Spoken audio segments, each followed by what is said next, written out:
নমস্কার বন্ধুরা, সন্ধ্যাবেলার একটা রেসিপি নিয়ে আমি চলে এসেছি। একটা পাত্রের মধ্যে আমি সারা রাত কাবলি ছোলা ভিজিয়ে রেখেছিলাম। সেটাকে কুকারের মধ্যে দিয়ে তার মধ্যে একটা পেঁয়াজ কুচি, সামান্য একটু নুন, হলুদ, জল আর কয়েক টুকরো আলু দিয়ে ভালো করে এটাকে সেদ্ধ করে নেব।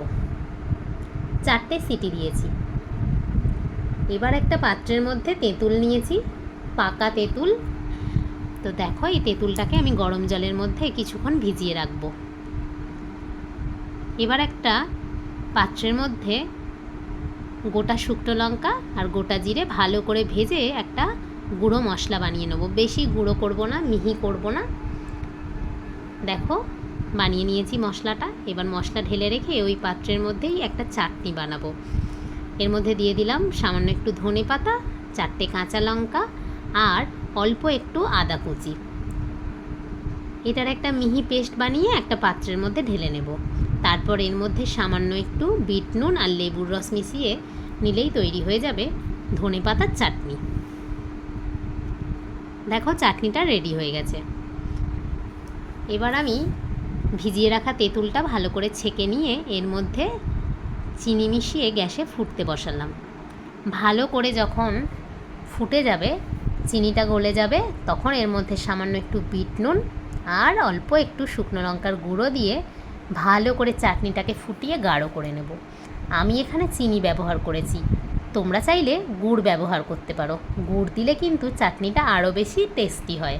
আমার কাছে গুড় ছিল না, সেই জন্য চিনিটা ব্যবহার করেছি। এই চাটনিটা শুধু শুধু খেতেও বেশ ভালো লাগে। এই রান্নার আসল মজা হলো এই চাটনিটাই।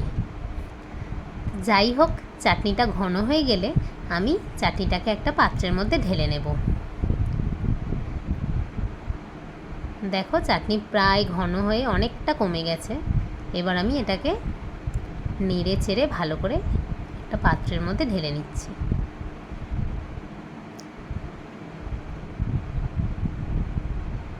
এবার দেখো, আমি প্রেসার কুকারের ঢাকনা খুলে নিয়েছি।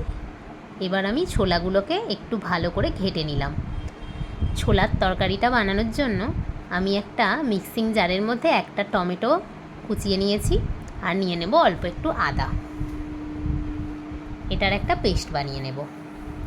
এবার একটা পাত্রে 5-6 চামচ তেল দিয়ে, সর্ষের তেল ব্যবহার করেছি এখানে, এর মধ্যে ফোড়ন দিয়ে দিচ্ছি গোটা অল্প জিরে আর তেজপাতা আর অল্প একটু হিং।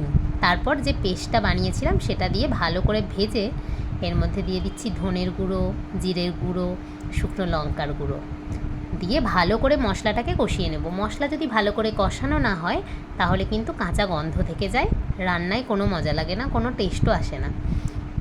দেখো, এবার এর মধ্যে আমি দিয়ে দিচ্ছি সেদ্ধ করে রাখা কাবলি ছোলা, দিয়ে ভালো করে ফুটিয়ে নেব। কালারটা খুব সুন্দর এসছে। আমার তো কাবলি ছোলার এই ঘুগনিটা খেতে খুব ভালো লাগে। তোমাদের কেমন লাগে আমাকে অবশ্যই কমেন্ট করে জানিও। দেখো, এবার আমি এর মধ্যে দিয়ে দেব গুঁড়ো করে রাখা সেই মশলাটা। 1 চামচ ব্যবহার করলাম। এবার একটা পাত্রের মধ্যে আমি আলু সিদ্ধ করে নিয়েছি। আলুটা আমি বিকেলবেলা আগে সিদ্ধ করে নিয়েছিলাম। আলুটা 3-4 ঘন্টা ঠান্ডা হয়ে গেলে বেশি ভালো হয়, মাখতেও সুবিধা হয়। দেখো, আলুগুলো ছাড়িয়ে নিয়ে ভালো করে মিহি করে মেখে নেব। একটা পাত্রের মধ্যে দেখো আমি ধনে পাতা আর লঙ্কা কুচিয়ে রেখেছি, যেটা আমি এই আলু মাখার মধ্যে দিয়ে দেব। এর মধ্যে দিয়ে দেব আরও সামান্য কিছু মশলা। দেখো, গোটা জিরে দিলাম অল্প একটু, জিরেটা মুখে পড়লে খেতে বেশ ভালো লাগে। এবার দিয়ে দিলাম অল্প একটু লঙ্কার গুঁড়ো, আর এখানে দিয়ে দেব পরিমাণ মতো নুন, হলুদ আর সামান্য একটু সর্ষের তেল।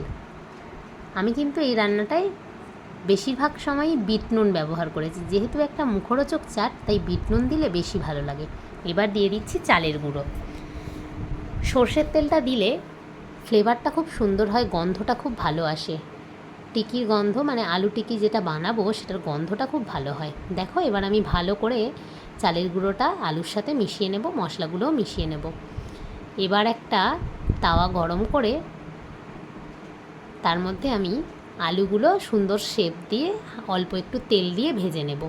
দেখো আলুগুলোকে সেপ দিচ্ছি, আর আমি একটা পাত্রের মধ্যে সামান্য একটু কর্নফ্লাওয়ার নিয়েছি।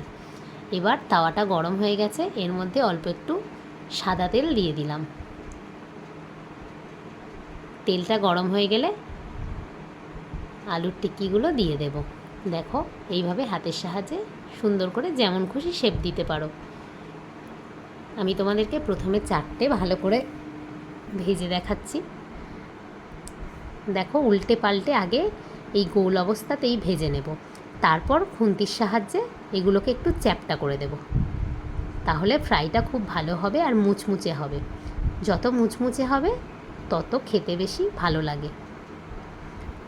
দেখো এবার উল্টে পাল্টে ভালো করে আলুগুলোকে ভেজে নিচ্ছি। এই 4টে আমি তোমাদের ভেজে দেখালাম, আমি বাকিগুলোও ভেজে নিচ্ছি।